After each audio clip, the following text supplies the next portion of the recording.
La primera epístola del apóstol San Pablo, perdón, es a los romanos. Bueno, sí es la primera epístola que aparece del apóstol San Pablo a los romanos, el capítulo 8. En este pasaje de Romanos 8 vamos a leer los versículos del 28 al 30. 3 versículos, Romanos 8, 28 al 30. Si ya lo tenemos unidos, vamos a hacer esta lectura. Dice así: y sabemos que a los que aman a Dios, todas las cosas les ayudan a bien. Eso es, a los que conforme a su propósito son llamados. Porque a los que antes conoció, también los predestinó, para que fuesen hechos conforme a la imagen de su Hijo, para que Él sea el primogénito entre los muchos hermanos. Y a los que predestinó, a estos también llamó, y a los que llamó, a estos también justificó, y a los que justificó, a estos también glorificó. Amén. Oremos. Nuestro Dios, buen Padre, Señor y Rey del universo y de nuestras vidas, una vez más estamos agradecidos porque nos convocas para escuchar tu palabra, conocer tu voluntad, darnos entendimiento, pero también la fortaleza para cumplir tu voluntad. Nuestra oración y ruego, nuestra plegaria, Señor, se eleva desde lo profundo de nuestro corazón para que, Señor, tú abras nuestro entendimiento, toques nuestros corazones con el poder de tu palabra.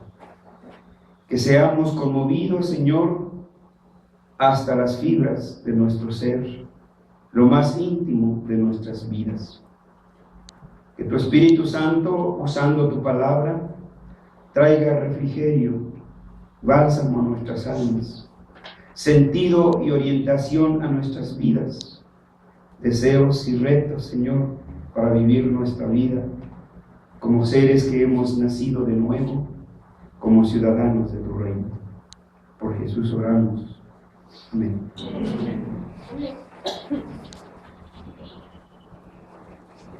Hemos hablado de la resurrección y lo que el Catecismo de Heidelberg enseña a través de la resurrección. Hasta aquí se ha hablado acerca de los efectos de la resurrección de Cristo. En la primera sesión, recordarán, se habló acerca del nuevo nacimiento por la resurrección de Cristo. Y con ello vino nuestra justificación.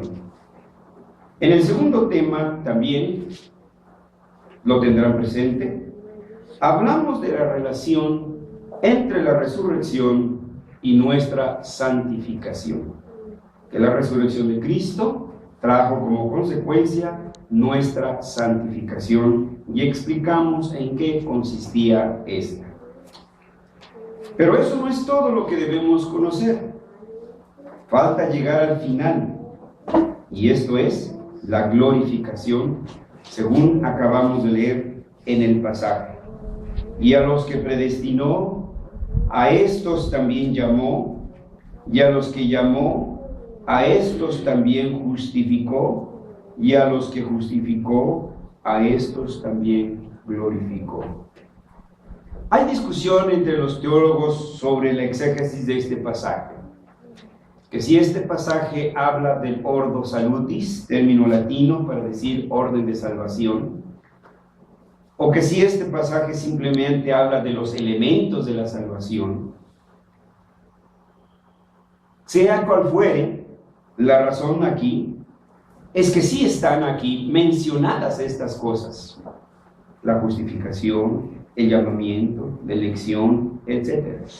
Y la última, ustedes ven, es la glorificación.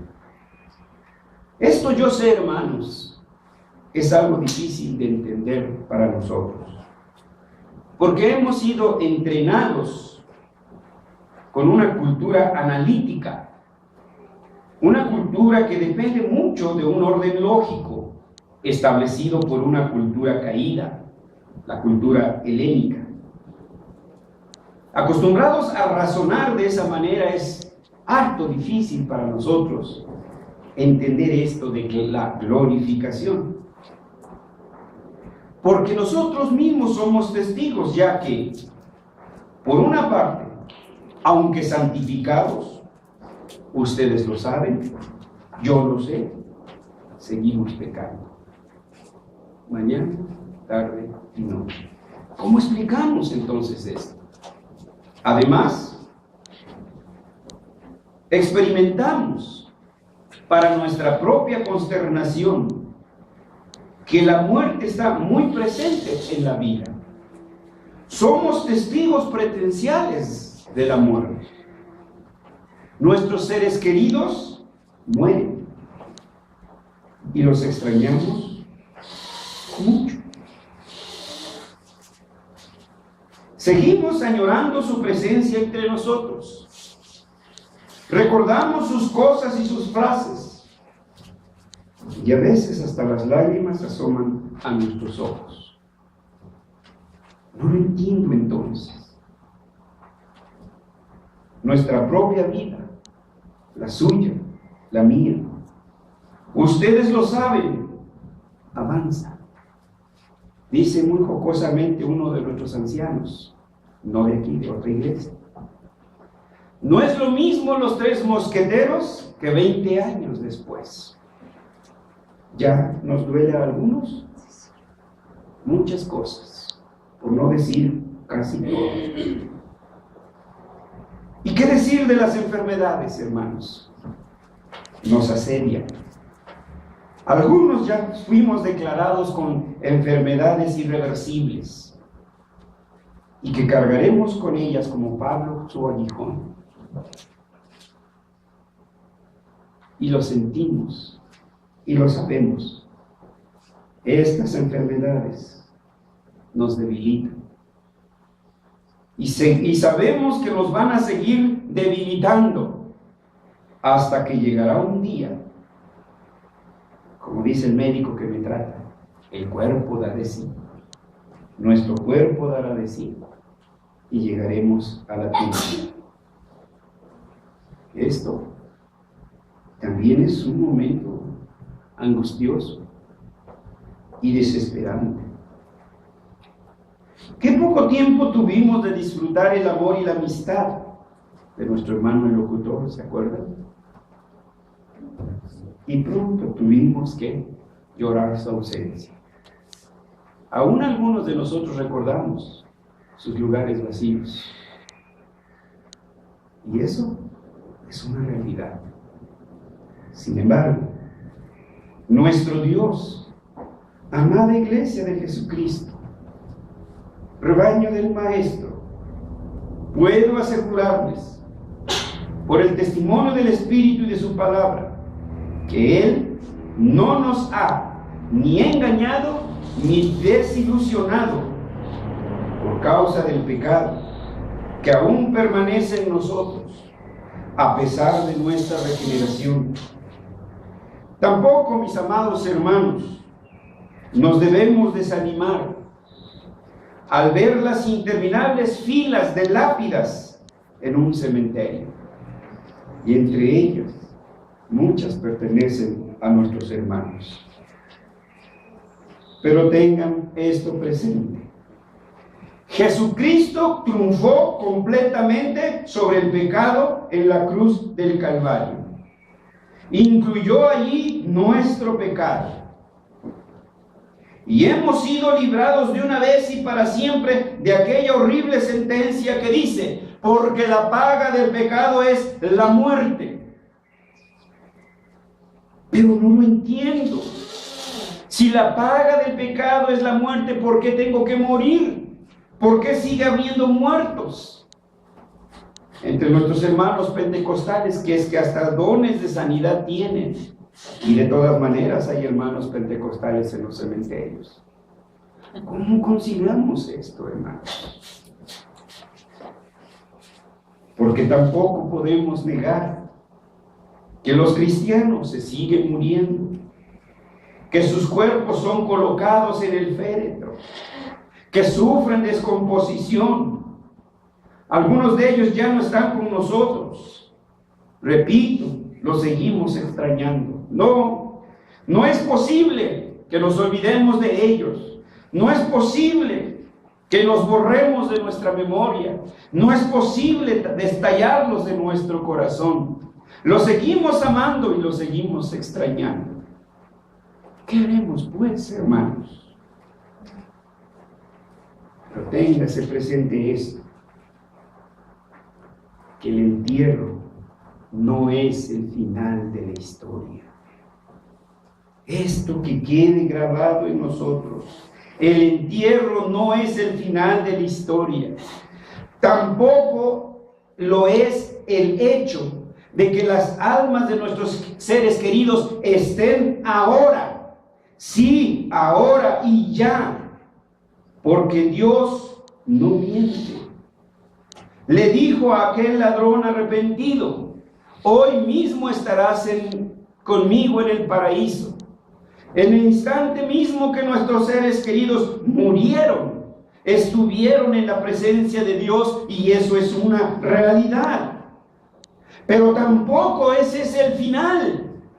No acaba tampoco allí la historia, ni en la tumba, ni en la presencia de Dios. ¿Qué hay pues entonces? Señor, ayúdame porque no lo entiendo. Pues todavía hay algo mejor para nosotros. Porque la Escritura dice: estimada es a los ojos de Jehová la muerte de sus santos. Salmo 116:15. En otra parte también, la poderosa palabra de Dios dice: bienaventurados de aquí en adelante los muertos que mueren en el Señor. Sí, dice el Espíritu, descansarán de sus trabajos, pero sus obras con ellas siguen. ¿No nos siguen hablando sus cosas, hermanos? ¿No nos siguen hablando sus frases? ¿No recordamos sus risas? ¿No recordamos sus bromas? ¿No recordamos sus lugares en la mesa, en la sala? ¿Sus programas favoritos? Entonces, hermanos, ¿cómo vamos a atrevernos a decir que con la muerte termina todo? En palabras del Catecismo de Heidelberg leemos: la resurrección de Cristo es para nosotros una prenda segura de nuestra gloriosa resurrección. Y cita 1 Corintios 15, versículos 20 y 21. Pero agrega una frase más. Dice nuestra gloriosa resurrección. Pero dice además con un cuerpo glorificado. Hay dos elementos después de la tumba: una gloriosa resurrección y un cuerpo glorificado. Esto es lo que sigue, hermanos, la glorificación. El Catecismo Mayor de Westminster, en su pregunta 87, y en una de las líneas de sus respuestas, entre otras cosas, dice: los cuerpos de los justos, por el Espíritu de Cristo y por la virtud de la resurrección de Cristo, se levantarán en poder, espirituales, incorruptibles, sin dolores de hígado, bueno, eso ya es mi agregado, sin reuma, sin hipertensión arterial, sin leucemia, sin cáncer, sin nada, hechos semejantes a su cuerpo glorioso. Esa es la promesa, hermanos. Filipenses 3:21, si alguno de ustedes lo pudiera leer. Filipenses 3:21. El cual transformará el cuerpo de la humillación nuestra para que sea semejante al cuerpo de la gloria suya, por el poder con el cual puede también sujetar a sí mismo todas las cosas. Gracias. Esto no es simple retórica, hermanos. Vean frase por frase. El cual transformará el cuerpo de la humillación nuestra. Va a haber una transformación para que sea semejante al cuerpo de la gloria suya. El cuerpo de Cristo ha sido glorificado. El nuestro también lo será glorificado por el poder con el cual puede sujetar a sí mismo todas las cosas. Pablo es insistente en esto y nos dice: he aquí os digo un misterio, es decir, algo que no podemos entender, pero que sabemos que es verdad. Es verdad porque lo dijo Dios, es verdad porque lo declara Dios. En 1 Corintios 15:55 Pablo dice que Cristo es la primicia de la resurrección. Después nosotros. Ese es el primer fruto de la resurrección de Cristo, nuestra propia resurrección. Nosotros le vamos a seguir. Sigue diciendo Pablo: se tocará la trompeta, los muertos serán resucitados incorruptibles. Tómense nota, hermanos. Mas los que están vivos, o los que estén vivos en ese momento, para ese instante serán transformados, esto es, glorificados, junto con aquellos que resuciten. La muerte, sigue diciendo Pablo, habrá sido devorada en la victoria, versículo 54. Las tumbas se abrirán y nuestros cuerpos, que algunas veces fueron arrasados por la enfermedad, por accidentes o vejez, se unirán con sus almas y se harán un cuerpo glorioso como el de Cristo. Sí, hermanos, los cuerpos serán resucitados en la plenitud de su fuerza y de su salud. Ahí verá a su hermanito, ahí verá a su hijo, ahí verá a su tío, a su abuelito, si murió en el Señor. No, hermanos, será una muerte, será una resucitación, un cuerpo glorioso. No serán seres horripilantes, pestilentos, descarnados y putrefactos como nos los pintan los del Halloween. No. Los veremos y nos veremos tal como nos conocimos aquí en la tierra.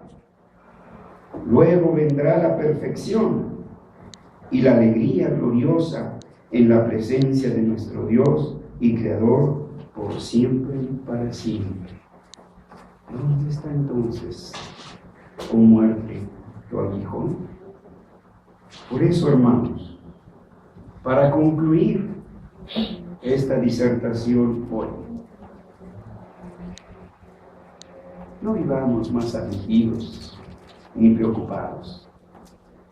Quiero traer a su memoria la seguridad que Dios le dio a Job en momentos de mucha angustia. Su esposa, quien amaba tanto, se desesperó de su enfermedad y lo dejó. Perdió sus hijos, perdió sus riquezas. Su enfermedad parecía incurable.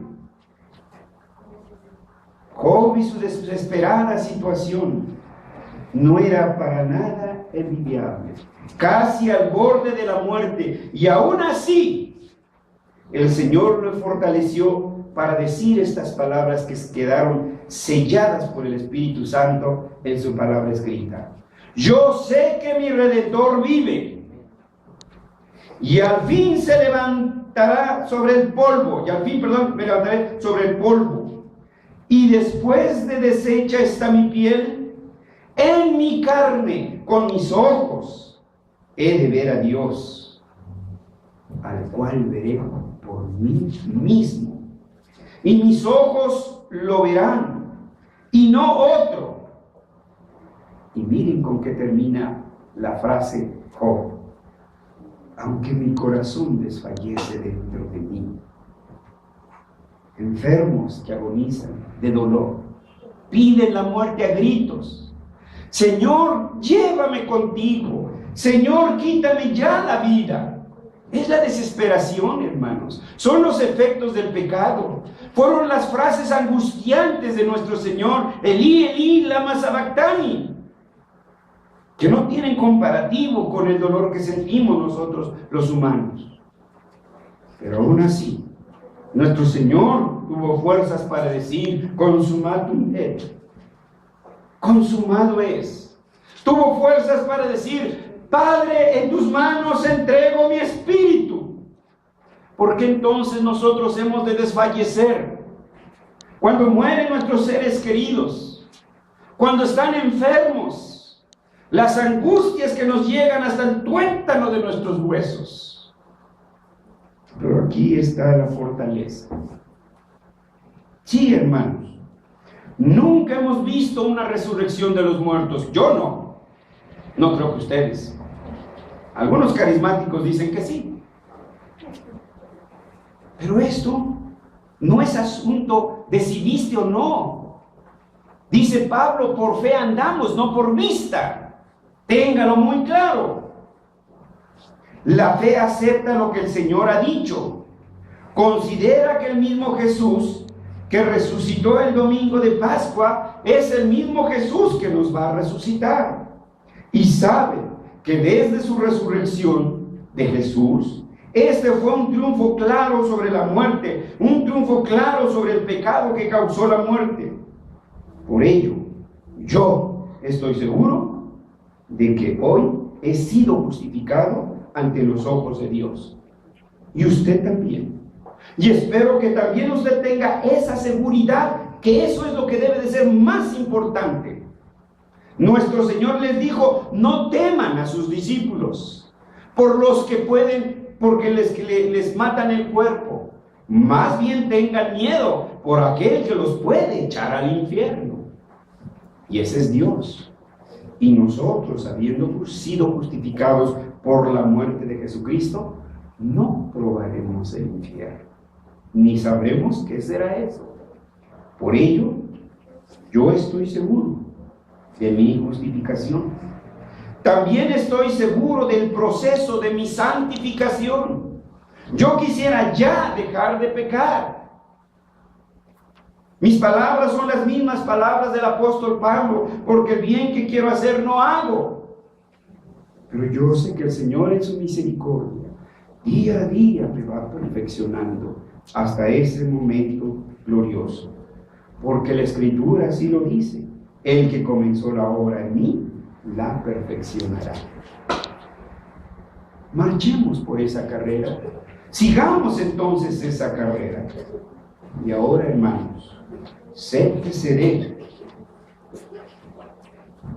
que algún día seré glorificado, plena y definitivamente. ¿Qué quiere decir entonces ser glorificado? Mucho.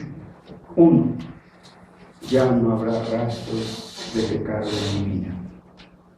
Jamás podrá usted ya pecar. Seremos perfectos. Ya no podremos pecar. Por eso ahora debemos esperar con impaciencia ese glorioso día. Y por lo tanto, hemos de vivir como una nueva criatura. Y hemos de vivir la vida, la nueva vida, la regeneración, pero ya santificada. Amados hermanos de la IPI el Mesías, confiemos en las seguras promesas de nuestro Dios. Nuestros seres queridos, mis abuelitos, mis tías, etcétera, que murieron en el Señor, los que ya se adelantaron, hoy están formando ya las filas de la iglesia triunfante. Cambiaron la espada por la palma. Ahora dicen, Hosana al Hijo de David. No están muertos. no están muertos. Cuando vivía, ¿no? Borre de su lenguaje, borre de su vocabulario esa frase. Que en paz descanse. ¿Cómo que en paz descanse? Descansa. No lo ponga en tela de juicio, porque la Escritura dice: yo soy el Dios de Abraham, yo soy el Dios de Isaac y el Dios de Jacob. Y en el momento en que lo dijo, ya habían muerto a nuestros ojos físicamente. Pero por si quedaba duda, termina con esta frase: porque Dios no es Dios de muertos, sino de vivos. Nuestros seres queridos que murieron en el Señor viven. Yo lo creo. ¿Usted lo cree? Amén. Oremos.